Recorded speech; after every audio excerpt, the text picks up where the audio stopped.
Portanto, vale a pena estar atento ao quanto nós estamos atribuindo importância e urgência às nossas ações.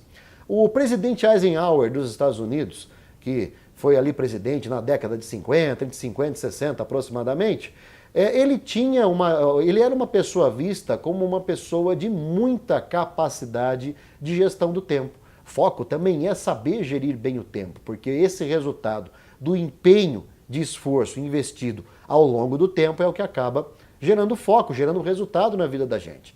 É a mesma coisa que nós falamos aqui da questão exponencial das atitudes relacionada ao tempo que nós atribuímos para monitorar dentro da nossa revolução do pouquinho. Portanto, o quanto nós observamos o nosso tempo e o quanto nós colocamos qualidade nas nossas ações nesse tempo, é ali que começa a acontecer a construção de uma curva de resultados. Então o presidente Eisenhower ele tinha uma matriz que cruzava dois fatores, que eram ali a importância e a urgência. Essa matriz de importância e urgência ela se tornou muito popular a partir do livro 7 Hábitos das Pessoas Altamente Eficazes, do autor Stephen Covey, né? Também foi aí um grande pensador do desenvolvimento humano, uma pessoa focada na gestão de pessoas, gestão de empresas, que também deixou aí um grande legado relacionado a desenvolvimento humano, a produtividade, a treinamento e tudo mais. E o Stephen Covey, ele, de certa forma, popularizou esse conceito da importância e urgência que, na verdade, quem acabou atribuindo, deixando isso de uma forma mais clara, foi o presidente Eisenhower, como nós falamos aqui. E ali ele estabelecia a seguinte relação: as nossas ações, as nossas atividades, todas as nossas tarefas precisam ser filtradas por esses dois aspectos, por essas duas peneiras, vamos chamar assim, a peneira da importância e a peneira da urgência. Quando nós temos ali atividades que são importantes e são urgentes, é fundamental que a gente coloque uma grande atenção naquilo e resolva aquilo de uma forma muito rápida, né? Aquilo tem que ser tirado da frente. Faça agora quando você perceba que a atividade é importante e é urgente. Por exemplo, um trabalho que você tem que fazer, o seu trabalho, a sua profissão, a tarefa do dia para que aquilo não se torne pior ainda, né?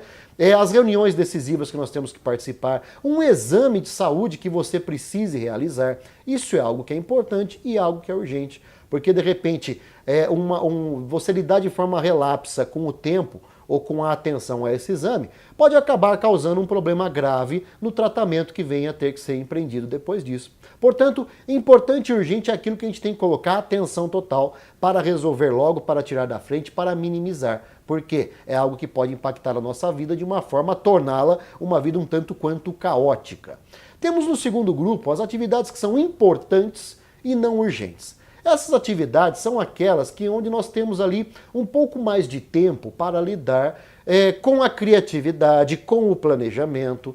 São atividades que nós podemos colocar uma atenção maior, uma atenção mais dedicada, observar, analisar, estudar, né, para que isso possa ser executado com maestria, com cuidado, com monitoramento, colocando metas, métodos, métricas, de forma que aquilo se torne efetivamente uma atividade de resultados. Portanto, isso está relacionado à nossa capacidade de gerir a nossa visão de futuro.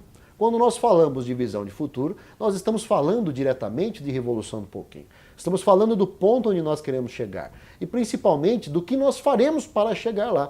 Lidar com essa importância, porém não urgência, é algo que é crucial. É aquilo que nós temos prazo para realizar. Porém, sempre na atenção de que, caso aquilo não seja realizado no tempo certo e o tempo acabe passando, o risco daquilo que hoje não é urgente se tornar urgente logo é um risco muito verdadeiro, muito real. Portanto, atenção a isso. Coloque o seu coração de verdade, né, em todos os seus projetos dentro daquilo que é importante, porém não é urgente, porque ali você vai fazer uma construção gradativa, uma construção sustentável, uma construção que efetivamente vai apresentar um resultado crescente, um resultado que se consolidará como positivo no futuro. Temos um terceiro grupo que é aquele das atividades que são urgentes, porém não são importantes. Vamos supor, se você de repente lida com uma equipe e você tem atividades que são urgentes, mas não são importantes, é hora de aprender a delegar essas atividades para as pessoas que estão ali compondo a sua equipe. Se você lidera pessoas, vale a pena pensar nessas atividades, se não é bom que você acabe deixando o seu tempo dedicado a elas livre para que possa se dedicar de forma mais estratégica, um pouco mais a esse grupo anterior das atividades que são importantes, porém não são urgentes. Essas que são urgentes, mas não são importantes, são atividades que você pode delegar, ou então, se você não tem como delegar, não é para alguém que você possa delegar isso, resolva isso logo, tire isso da frente, calculando e empenhando o mínimo tempo possível para que aquilo se realize. De forma que você resolva rápido. Telefonemas que você precise fazer, faça uma lista, organize uma lista dos telefonemas para que esse tempo seja um tempo mais produtivo. E-mails que você precisa responder. Enfim, ficar dando atenção para atividades que você acaba criando muito tempo, um envolvimento de horas muito grande, sem necessidade. Vale a pena organizar essas tarefas, reuni-las em grupo, para tirá-las da frente de uma forma rápida. É uma forma da gente gerir o nosso tempo, já que elas são inevitáveis, porém nós podemos atuá-las de forma que se tornem pelo menos inteligentes, tirando da frente logo. Então falamos de 3 grupos, agora vem o 4º grupo, que é aquele que ajuda a gente a compreender e ter uma percepção muito mais clara sobre o que representa foco. Estamos falando aqui das atividades que não são importantes e que também não são urgentes. Eu, na minha revolução do pouquinho, o que eu optei por fazer? Quando eu identifico esse tipo de atividade, eu não perco mais tempo com ela, eu simplesmente elimino.